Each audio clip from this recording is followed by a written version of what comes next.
আলহামদুলিল্লাহ। উপস্থিত পবিত্র জুমার দিনে সম্মানিত মুসল্লিয়ানে কেরাম, পৃথুতুল্য মুরব্বে নিজাম, সমবয়স্ক বায়ারাম, পর্দার অন্তরালে অত্যন্ত সত্যি সরলা আবেদা সলেহা দিনদার ফরহেজিয়ার মুত্তাকি ইমানদার মা ও বোনেরা, স্নেহের ছোটমণিরা, সকলকে জানাই আমার পক্ষ থেকে আন্তরিক মোবারকবাদ ও সালাম। আসসালামু আলাইকুম ওয়া রাহমাতুল্লাহ। সম্মানিত মুসল্লিয়ানে কেরাম, আজকের আলোচ্য বিষয় হচ্ছে নেককারের মৃত্যু। মৃত্যু চিরন্ত সত্য, এটা বদগার হোক আর নেককারী হোক আসবে, সেখান থেকে কেউ পলায়ন করতে পারবে না। তবে নেককারের মৃত্যু কেমন হবে আর বদগারের মৃত্যু কেমন হবে, আজকের আলোচনা হচ্ছে নেককার বান্দার মৃত্যু। মুমিন বান্দারা কিভাবে মৃত্যুবরণ করবে, তাদের লক্ষণ কি, তাদের মৃত্যুর সময় তাদের কি অভ্যর্থনা জানানো হবে, বিস্তারিত কোরআন এবং হাদিস থেকে আলোচনা আসবে। আল্লাহ যদি তৌফিক দান করেন, ওমা তৌফিক ইল্লা বিল্লাহ। আর একটু বলি আমি তো হালকা হালকা হালকা। বিষয়টা হলো মৃত্যু যে চিরন্ত সত্য। যেমন আমরা প্রতিদিন পশ্চিম আকাশে, অর্থাৎ সূর্যটা প্রতিদিন একই টাইমে উঠতেছে, আবার পশ্চিম দিকে অস্ত যাচ্ছে। চিরন্ত সত্য, কিয়ামত পর্যন্ত এটা উঠবে এবং অস্ত যাবে। কিয়ামত হয়ে যাবে আর এটা এরকম আর হবে না। ঠিক তদ্রূপ মৃত্যু জন্ম নিলেই মৃত্যু স্বাদ গ্রহণ করবে। প্রত্যেকটা প্রাণী মৃত্যুর স্বাদ গ্রহণ করবে। মৃত্যু থেকে কেউ পলায়ন করতে পারবে না। যত বড়ই ক্ষমতাশালী লোক হোক না কেন, যত বড়ই আপনার দাপটি লোক হোক না কেন, যত বড়ই আপনার দেশের প্রেসিডেন্ট হোক না কেন, যত পয়সাওয়ালা হোক না কেন, মৃত্যুর কবল থেকে কেউ রেহাই পাবে না। যুবকও মৃত্যুবরণ করবে 2 দিন আগে আর পিছে, বৃদ্ধা মানুষও মৃত্যুবরণ করবে 2 দিন আগে আর পিছে, পুরুষ মানুষও মৃত্যুবরণ করবে, মহিলারাও মৃত্যুবরণ করবে, মুসলমানও মৃত্যুবরণ করবে, কাফেররা মৃত্যুবরণ করবে। তবে এটার একটা আসার যেমনি ভাবে সিরিয়াল আছে, যাওয়ার কোনো সিরিয়াল নেই। আমরা যদি ধারণা করি যে আমার তো এখনো দাড়ি পাকে নাই, আমি তো এখনো যুবক, টকটকা যুবক, আমি টকবগে যুবক, আমার তো এখনো সময় হয় নাই, না, এটা আপনার আমার ধারণা শুধু। কিন্তু সেখান থেকে আমি জানি না আমার হায়াত কতদিন। যদি মানুষের যেটা জানা থাকতো আমার হায়াত কতদিন, তাহলে পৃথিবীটারে মানুষ উলট পালট করে ফেলতো। মৃত্যু জানে না, এরপরও কত দাপট দিয়ে কথা বলে মানুষ। একটু চিন্তা করে না যে আমি যে এখন দাপট দিয়ে কথা বলতেছি, এই মুহূর্তে তো আমার আজরাইল জান কবজ করতে পারে, পারে কি পারে না? মানুষ যদি চিন্তা করত আজরাইল আমার পিছনে দাঁড়িয়ে আছে, আমি কথা বলতে দেরি কিন্তু আমার জানটা কবজ করতে দেরি না, মানুষ এই চিন্তাটা করে না। ঘর থেকে বাহির হয়ে যায় মানুষ, রাস্তাঘাটে কত মানুষের মৃত্যুবরণ করে। আর আমার একটু গভীর মনোযোগ দিয়ে চিন্তা করলে বোঝা যায় প্রতিনিয়ত মৃত্যু আমাদেরকে নাড়া দিচ্ছে, আমাদেরকে স্মরণ করায়া দিচ্ছে, ও পৃথিবীর মানুষ, আল্লাহর জমিনের উপর চলাফেরা করো, দাম্ভিকতার ভাবে চলাফেরা করো। একবার খেয়াল করলা না, দোকানে বসে এক জায়গায় গল্প গুজব করি, চার দোকানে বসে গল্প গুজব করি, বাজারে আড্ডা গল্প গুজব করি, আমরা একসাথে বসি যে আমরা তো কেবল ওই ভাইয়ের সাথে চা খাইলাম, কিন্তু বাড়িতে যাতে না যাইতে ওই মানুষের মৃত্যুর ডাক চলে আসছে। কই কেবল মানুষটা সুস্থ দেখলাম, এখনই সে চলে গেল। ও ভাই, এইটাই পৃথিবী প্রমাণ করে হায়াত এবং মত যদি মানুষ যেটা জানতো, তাহলে পৃথিবীটাতে একটা উলট পালট করে ফেলতো। এটা আল্লাহ তাআলার কাছে জানা। ভাই, যতই দাপট দেখায় আর যতই আমরা অহংকার করি, যত তাকাব্বুরি করি না কেন, মৃত্যু আমাদের নিকটে একবার কাছে, একেবারে মৃত্যু আমাদের কাছে, একেবারে নিকটবর্তী। আল্লাহ বলেন কুল্লু নাফসিন যায়িকাতুল মাউত, প্রত্যেকটা প্রাণী মৃত্যুর স্বাদ গ্রহণ করবে। মৃত্যুর কবল থেকে কেউ রেহাই পাবে না, 2 দিন আগে হোক আর পরে হোক। একজন দর্জির দোকানে কাপড় কাটতেছে, কাপড়ের কাপড় কাটতেছে, চিন্তা করতেছে না যে আমার কাপড়ের কাপড়ও তো কাটার সময় গনি আসছে বা আরেকজন কাটতেছে। আমি যদি জানতাম যে আমার কাপড়ের কাপড় যে এতটুক পর্যন্ত সময় আছে আরেকজনে কাটতেছে, তাহলে আমি দুনিয়ার অপরাধগুলো ছেড়ে দিতাম, আমি ভালো মানুষের পরিণত হয়ে যেতাম। পৃথিবীর ইতিহাস পর্যালোচনা করলে দেখা যায় ভাই, যত বড়ই ক্ষমতাশীল হোক না কেন, যত বড় দাপটি লোক হোক না কেন, আল্লাহ এই মৃত্যুর কবল থেকে কেউ রেহাই পায় না। একটু চিন্তা করবেন, আমরা যখন আমাদের শরীরের রক্ত গরম থাকি, যুবক থাকি, তখন আমরা অনেক কিছু বলতে চাই, অনেক কিছু মাটি উলট পালট করে ফেলি। রাস্তায় চলাফেরা করলে মনে হয় যে মাটিটা থরথর করে কাঁপতে থাকে। রাগের মাথায় আমরা অনেক কিছু বলি, কিন্তু তাৎক্ষণিক মানুষটা স্টুক করে মারা যেতে পারে। সুস্থ মানুষ মরতেছে না। কেউ যদি মনে করে আরে না আমি মরবো কেন, আমি তো অসুস্থ না, আমার তো মৃত্যুর কোনো আলামতই দেখতে পাচ্ছি না। একমাত্র মৃত্যুর আলামত তারাই দেখতে পায় যারা নেককার, তারাই বুঝতে পারে আমার এমুক দিন মৃত্যু হবে। সুবহানাল্লাহ বলেন।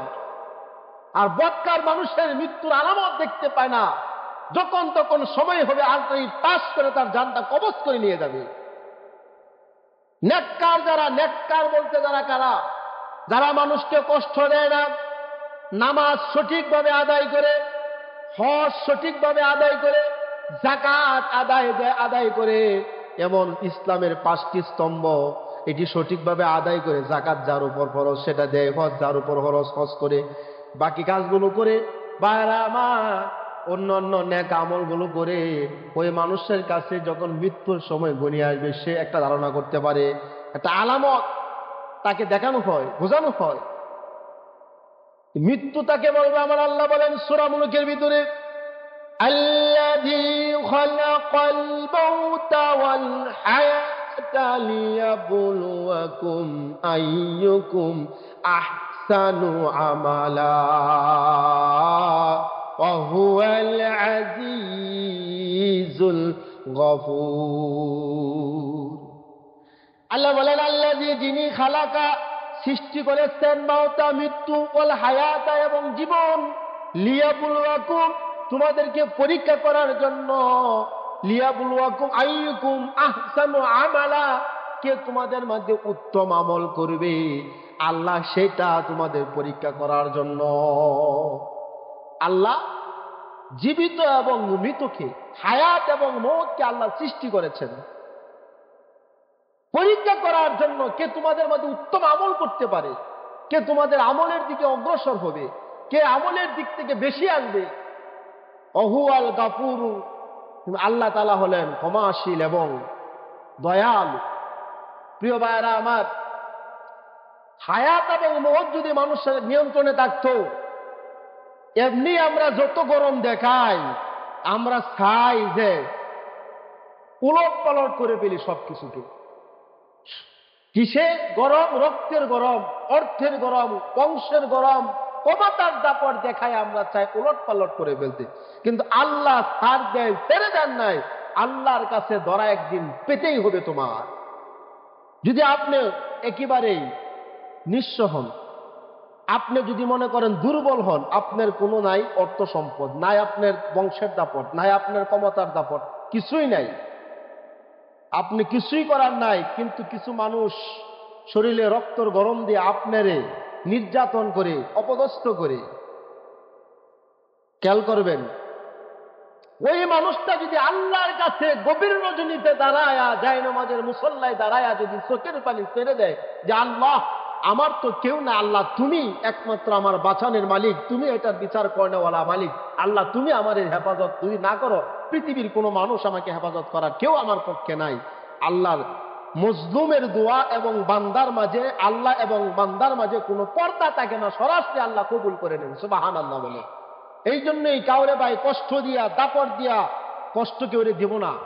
কারণ হইতে পারে ওই মানুষটা যদি চোখের পানি ছেড়ে দিয়ে আল্লাহর কাছে কাঁদে যে আমার সমস্ত দুনিয়ার জীবনটা আমার ব্যর্থ হয়ে যাবে। আমরা তো একটু খেয়াল করি না, শরীরের শক্তি আছে, গরম আছে, যখন মরল তখন আমরা উল্টাপাল্টা কথা বলি, অসহায় মানুষের, নিরহ মানুষের উপর অত্যাচার করি, নির্যাতন করি, কঠোর কথাবার্তা বলি। এরকম আছে না নাই ভাই? সমাজের বিভিন্ন ফিতনা ফাসাদ ঝামেলা থাকবে, এটা একটা ইমানের পরীক্ষা। কাবা ঘর আল্লাহর ঘর না? এই কাবা ঘর আল্লাহর ঘর ইব্রাহিম আলাইহিস সালাম নির্মাণ করছেন, এবং এটা বিভিন্ন রেওয়ায়াতে আসছে আদম নবী এবং ফেরেশতারাও নিয়ে একবার এক একজন সংস্কার করছেন। ইব্রাহিম আলাইহিস সালাম তার পুত্র ইসমাইলকে নিয়ে কাবা ঘর নির্মাণ করলেন, পরবর্তীতে একবার এক সংস্করণ করা হয়েছে। ঠিক আছে, এই গড়কে ধ্বংস করে দেওয়ার জন্য আব্রাহা সে আলাদা একটা কাবা ঘর তৈরি করছে তার এখানে। দেখি যে মানুষ সবকালি কাবার দিকে তোয়াব করতে যায়, আমার এখানে আসুক। চিন্তা করলো কাবা ঘর তৈরি করলো, লোক তার এখানে যায় না। এটা তো আল্লাহর ঘর, তো মানুষের উচিত ঘর। তা আল্লাহর ঘরে তো মানুষ বান্দা যাবেই, ঠিক কিনা? এই গড়কে ধ্বংস করার জন্য আব্রাহা তার হস্তি বাহিনী নিয়ে রওনা হয়ে গেল, আল্লাহর ঘর ধ্বংস করে দিবে।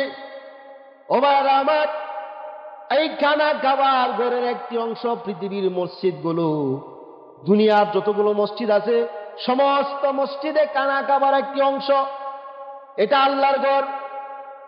আল্লাহর ঘরকে যারা সম্মান করবে আল্লাহ তাআলা তাদের ইজ্জত বাড়াইয়া দিবে। সুবহানাল্লাহ বলেন।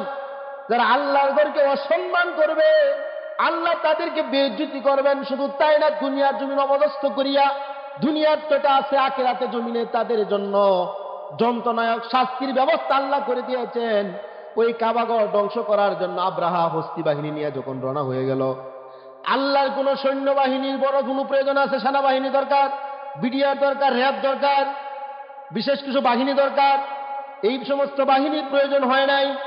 আল্লাহ পাঠিয়ে দিলেন এক যাকে যাকে পাখি, সমুদ্র থেকে পাখি চলে আসলো। আল্লাহর হুকুমে কিছু আবাবিল পাখি চলে আসলো।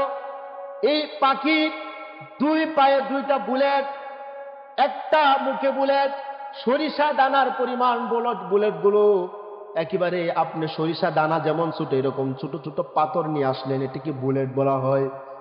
এক একটা পাখি তিনটা করে বুলেট নিয়ে আসতো, দুইটা দুই পায়ে একটা ঠুটে। কাবাঘর ধ্বংস করবে। ওই দিক থেকে কাবাঘরের রক্ষক ছিলেন আব্দুল মুত্তালিব, দয়াল নবীজির দাদা। কাবাঘরের এক খুনে ধরে বললেন, আল্লাহ তোমার ঘরকে তুমি রক্ষা করো, আমার এই শক্তি নাই, সামর্থ্য নাই, আমার হস্তি বাহিনী নাই, বিশাল বাহিনী আমার কাছে নাই। আল্লাহ তুমি ছাড়া এই ঘরকে রক্ষা করার কারো কোনো ক্ষমতা নাই। তিনি আব্দুল মুত্তালিব কাবার ঘরে কোনে করিয়া দোয়া করে চলে গেলেন, আল্লাহ তোমার ঘরকে আল্লাহ তুমি রক্ষা করো। আল্লাহ রাব্বুল আলামিন আবাবিল পাখি পাঠায় দিলেন, সমুদ্র থেকে জায়গা থেকে আসলো। সূরা ফিলের ভিতরে আসছে বিসমিল্লাহির রহমানির রহিম। আলাম তারা কাইফা ফাআলা রাব্বুকা বিআসহাবিল ফিল। আলাম তারা, আপনি কি দেখেন নাই? আলাম তারা কাইফা, কিভাবে? আলাম তারা কাইফা ফাআলা রাব্বুকা বিআসহাবিল ফিল। আল্লাহ যাকে যাকে, আপনি কি দেখেন নাই? আল্লাহ তাআলা বিআসহাবিল ফিল, হস্তি বাহিনীর সাথে কিরূপ আচরণ করেছিলেন। আল্লাহ তাআলা রাসূলকে বলতেছেন, আপনি কি দেখেন নাই? হস্তি বাহিনী দেখেন নাই বলতে গেলে আল্লাহ জানাচ্ছেন, যে আয়াত থেকে বোঝাচ্ছেন যে আবাবিল অর্থাৎ আপনার আল্লাহ আব্রাহা হস্তি বাহিনীর সাথে কিরূপ আচরণ করছেন। আলাম তারা কাইফা ফাআলা রাব্বুকা বিআসহাবিল ফিল আলাম ইয়াজআল কাইদাহুম ফি তাদলিল। তাদের কৌশলকে আল্লাহ ব্যর্থ করে দিলেন। তারা যে কৌশল করলো আব্রাহা হস্তি বাহিনী নিয়ে কাবাঘর ধ্বংস করবে, আল্লাহ তাআলা তাদের কৌশলকে ব্যর্থ করে দিলেন। তয়রান আবা ওয়ারসালা আলাইহিম তয়রান আবাবিল। ওয়ারসালা, আল্লাহ প্রেরণ করলেন। আবাবিল মানে পাখি, আবাবিল যাকে যাকে, তয়রান অর্থ হলো পাখি। আল্লাহ যাকে যাকে পাখি পাঠাইয়া দিলেন, সেই পাখিগুলো আইসা কাবাঘরকে রক্ষা করার জন্য তারা চলে আসলো। সমুদ্র থেকে যাকে যাকে পাখি চলে আসলো। আসার পরে হস্তি বাহিনীর উপরে বুলেটগুলো ছেড়ে দিল, সরিষা দানার পরিমাণ বুলেট। সেইগুলো ছেড়ে দেওয়ার কারণে হস্তি বাহিনীর শরীরের পতন শুরু হয়ে গেল। যতগুলো অশ্ব ঘোড়া ছিল সব মাটিতে ধ্বংস হয়ে গেল। এবং শুধু তাই না, আব্রাহা শরীরে যে বুলেটগুলো পড়লো, সারা শরীরটা আস্তে আস্তে পচন শুরু হয়ে গেল। কি বলেন? পতন শুরু হয়ে গেল। তাহলে আমরা যারা বলি, হ্যাঁ মসজিদ কার ঘর, একটু খেয়াল করে হিসাব করে কথা বলতে হবে। মসজিদ আল্লাহর ঘর, যে আমরা আল্লাহর ঘর মসজিদে যদি আইসা বলে মসজিদকে উল্টাইয়া দেবো, ভাঙ্গা ফেলাবো, আল্লাহ তোমারও তো হাত ভেঙ্গে দিতে পারে, তোমাকে অবশ করে দিতে পারে।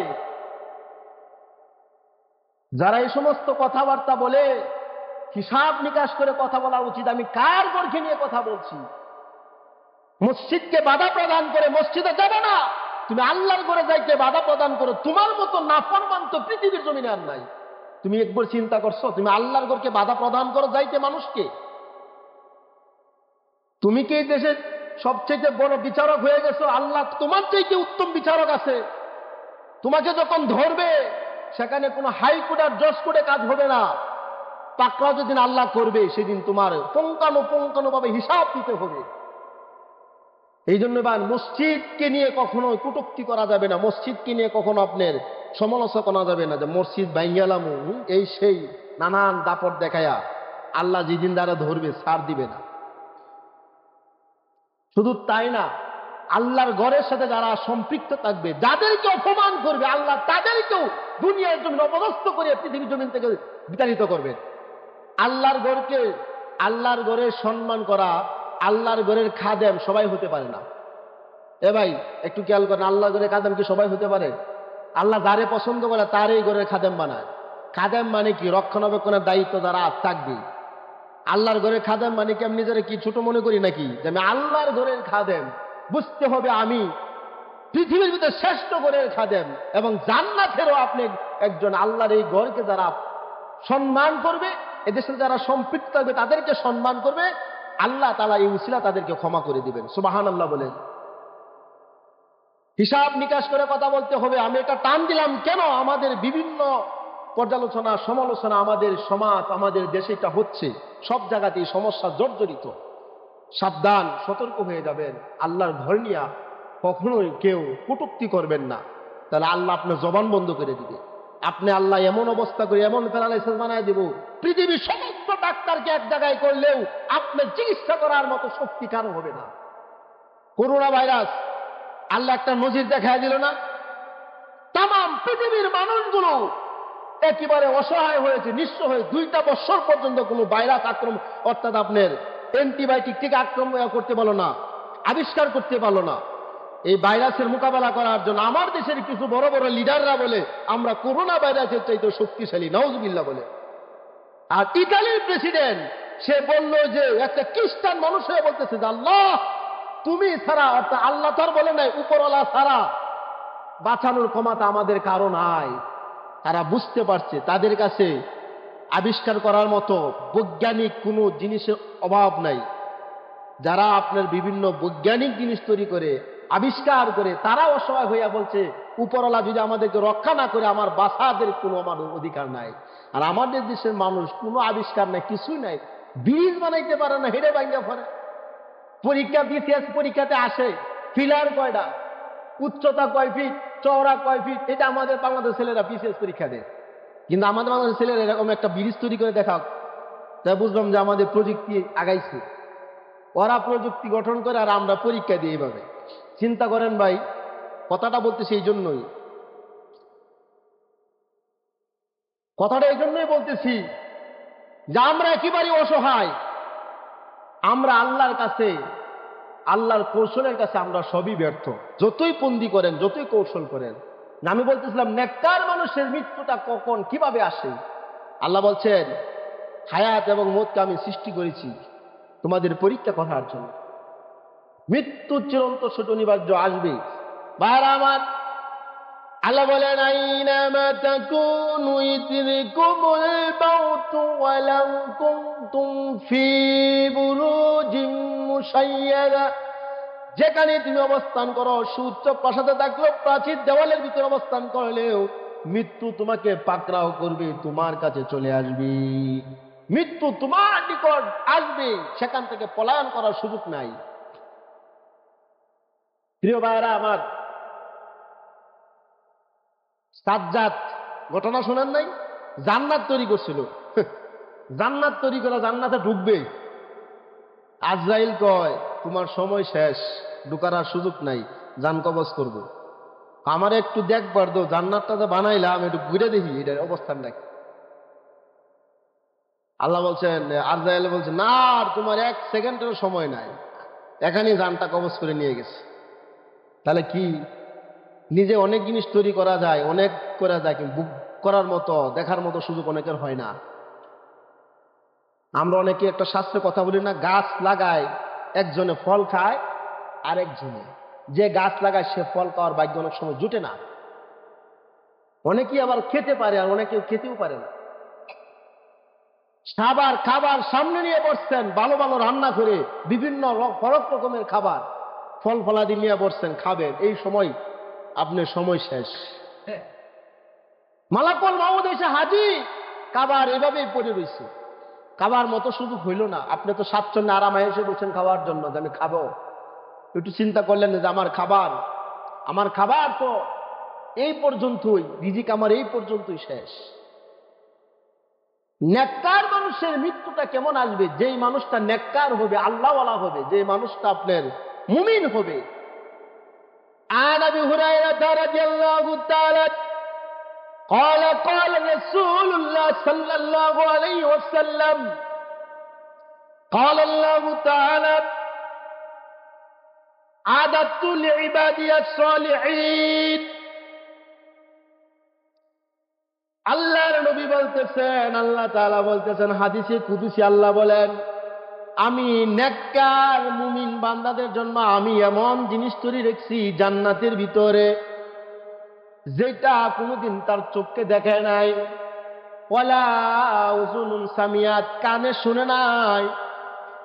শুধু তাই না, আল্লাহর রাসূল বলতেছেন, ওয়ালা খাতারা আলা কলবি, এবং কোনোদিন আলা কলবিল বাশার, তার কোনোদিনই তার কলব চিন্তাও করে নাই। বুখারীর হাদিস এটা ভাইরা আমার। রাসূলুল্লাহ বলেছেন, নেককার বান্দাদের জন্য আল্লাহ তাআলা এমন জিনিস তৈরি করে রেখেছেন, কোনোদিন তার চোখে দেখে নাই, তার কানেও শুনে নাই, অন্তরেও কল্পনা করে নাই, এমন জিনিস আল্লাহ রাব্বুল আলামিন জান্নাতে রেখে দিয়েছেন। সুবহানাল্লাহ বলেন। عن ابي هريره رضي الله تعالى عنه قال قال رسول الله صلى الله عليه وسلم দয়াল নবীজি বললেন, জিকির করেন, লা ইলাহা ইল্লাল্লাহ, জিকির করেন।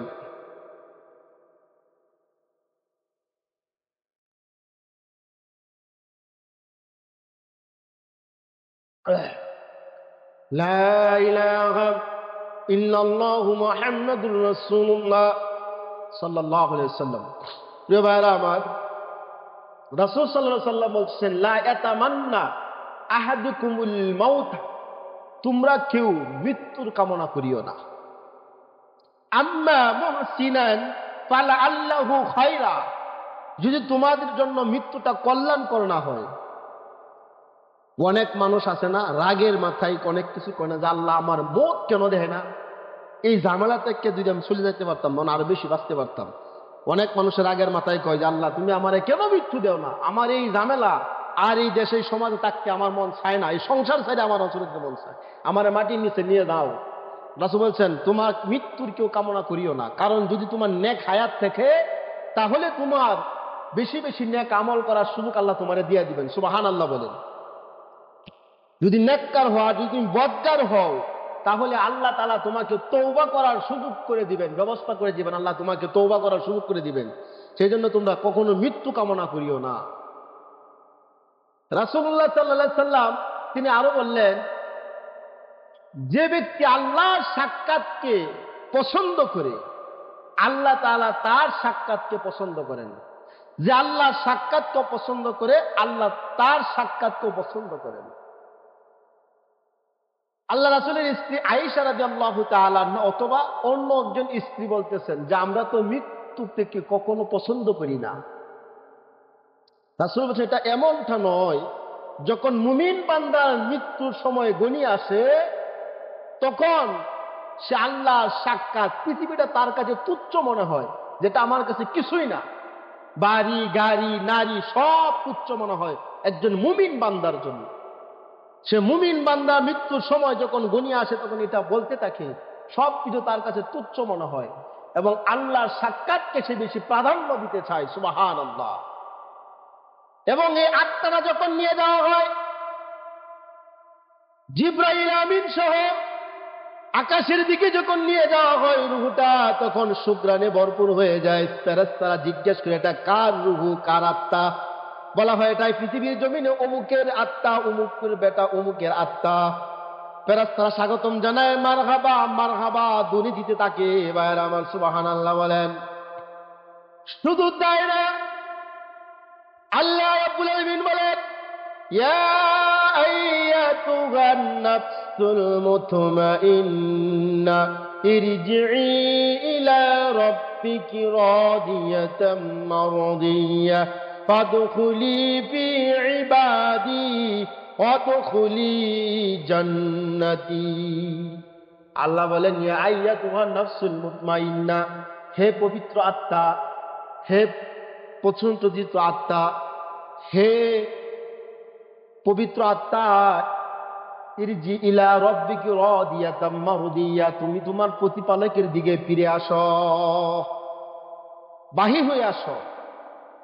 যখন নাকি মালাকুল মাউত জান কবজ করার জন্য কাছে চলে আসে, নেককার বান্দার মৃত্যুর সময় গণিয়ে আসলে এইভাবে ডাকতে থাকে, পবিত্র আত্মা তুমি বাহির হয়ে আসো। ভাইরা আমার, বলে আল্লাহর সন্তুষ্ট চিত্রে বাহির হয়ে আসো। ফাদখুলি ফি ইবাদি, যারা নাকি আমি আল্লাহর বান্দাদের, নেককার বান্দাদের যারা প্রবেশ করবে, ইবাদতে যারা প্রবেশ করবে, আল্লাহ বলতেছেন যেই সমস্ত বান্দারা ইবাদতের মধ্যে প্রবেশ করবে, ওয়াদখুলি জান্নাতি, আমি আল্লাহ তাআলা তাদেরকে জান্নাতে প্রবেশ করাবো। সুবহানাল্লাহ বলেন। আল্লাহ এক জায়গায় বলেন,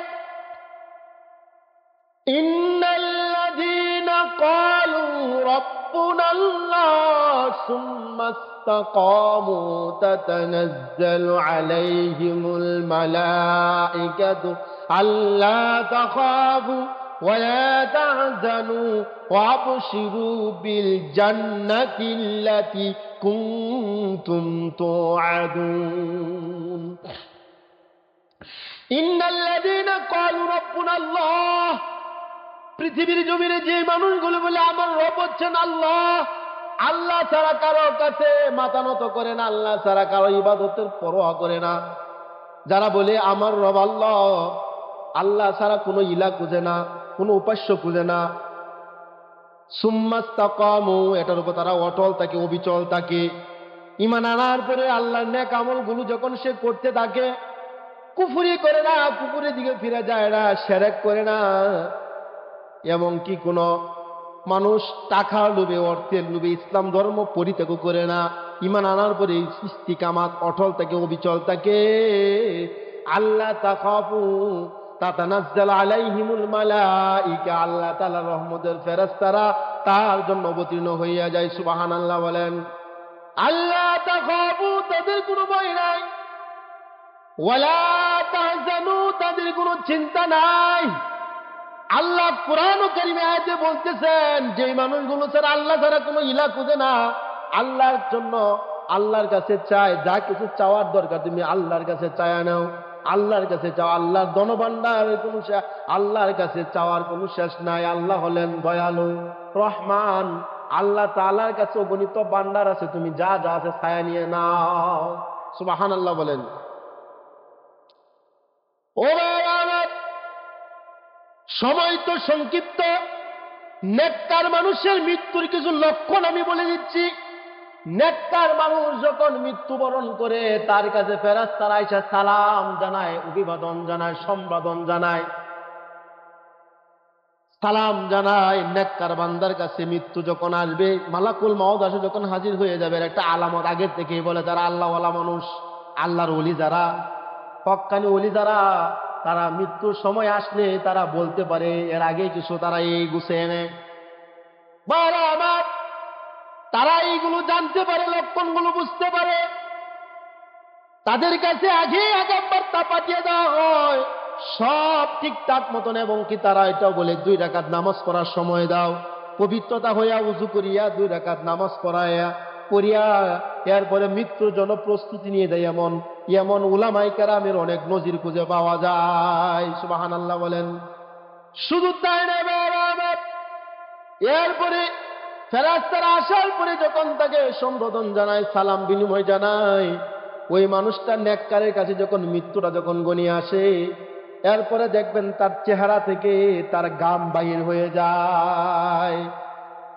মৃত্যুর সময় মৃত ব্যক্তির, মুমূর্ষু ব্যক্তির পাশে যখন বসে থাকবেন, একটু লক্ষ্য করে দেখবেন, নেককার মানুষ হইলে শরীর থেকে ঘাম বাহির হয়ে যাবে। ঘামের মাধ্যমে আল্লাহ তাআলা তার জীবনের গুনাহ খাতা ক্ষমা করে দেয়। সুবহানাল্লাহ বলে। এটা আপনার নেককার মানুষের মৃত্যুর লক্ষণ। এবং চেহারা পরিবর্তন, চেহারার মধ্যে একটা নূরের, চেহারার মধ্যে উদ্ভাসন হবে, নূর জ্বলতে থাকবে। মানুষটা মারা গেলে চেহারাটা নূরান্বিত হয়ে যাবে। সুবহানাল্লাহ বলেন। শুধু তাই না, নেককার মানুষের মৃত্যুর সময় সে কালিমা শাহাদাত তালকিন দিতে দিতে চলে যাবে। মানুষ যখন মৃত্যুবরণ করে, মৃত্যুর সময় যখন ঘনিয়ে আসে, মুমূর্ষু অবস্থায়, এই সময় আপনি বলবেন না কালিমা পড়ো, এই কথা আপনি কখনো তারে বলবেন না। এই সময় কঠিন অবস্থা ভাই। এই সময় সে তো মৃত্যুর সাথে পাঞ্জা লড়তেছে। ওই সময় তো আপনার কথার উপরে কেলনায় যদি সে বলে ফেলে আমি কালিমা পড়ব না, তাহলে বেঈমান হইয়া দুনিয়ার জমিন থেকে মারা যাবে। এই জন্য এই কথা কখনো তারে বলবেন না, বরং তার পাশে বসে আপনি নিজে কালিমা তালকিন করতে থাকবেন। আশহাদু আল্লা ইলাহা ইল্লাল্লাহু ওয়াহদাহু লা শারীকা লাহু ওয়া আশহাদু আন্না মুহাম্মাদান আবদুহু ওয়া রাসূলুহু। আপনি নিজে তালকিন করবেন এবং আপনার এটা তালকিন করার সাথে সাথে সে শুনে শুনে মনে মনে হোক, আস্তে আস্তে সে আপনার এটা পড়বে। এটা শেষ। আল্লাহ রাসূল বললেন, যার শেষ বাক্য লা ইলাহা ইল্লাল্লাহ, শেষ বাক্যটা হবে, আল্লাহ রাব্বুল আলামিন তার জন্য জান্নাতের ফয়সালা করে দিবেন। সুবহানাল্লাহ। আমরা বলি না শেষ ভালো যার সব ভালো থাক। শেষ বাক্য যদি লা ইলাহা ইল্লাল্লাহ হয়, তাহলে ওই মানুষের আল্লাহ রাসূল বলছেন তার জন্য জান্নাত অবধারিত। সুবহানাল্লাহ বলেন।